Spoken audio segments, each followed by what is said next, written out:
இல்ல இப்போ இது தமிழ்நாடு அரசினுடைய பொருளாதார ஆய்வறிக்கையை மாநில திட்டக்குழு தயாரிச்சு கொடுக்குது.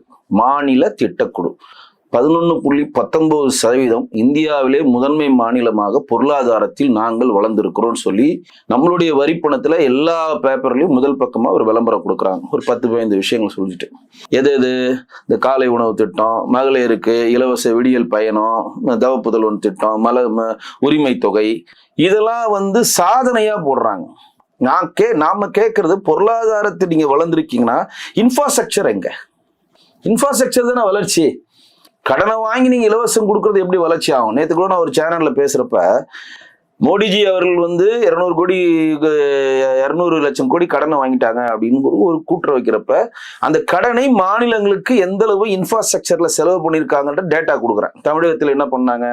வந்தே பாரத் ட்ரெயின் கொண்டு வந்தாங்க, மதுரையிலேருந்து கன்னியாகுமரி எக்ஸ்டெண்ட் பண்ணாங்க, டிஃபென்ஸ் கேரிடர் கொண்டு வந்திருக்காங்க, உடான் திட்டத்தில் இரண்டு வகையில் இரட்டிப்பு ஏரோட்ராம்ஸ் கொண்டு வந்திருக்காங்க, எய்ம்ஸ் அதிகப்படுத்தியிருக்காங்க, IMM அதிகப்படுத்தியிருக்காங்க, இன்னும் சொல்லிக்கிட்டே போலாம், அடல் பாலம் அப்படின்னு சொல்லிக்கிட்டே போலாம். இது இன்ஃப்ராஸ்ட்ரக்சர்.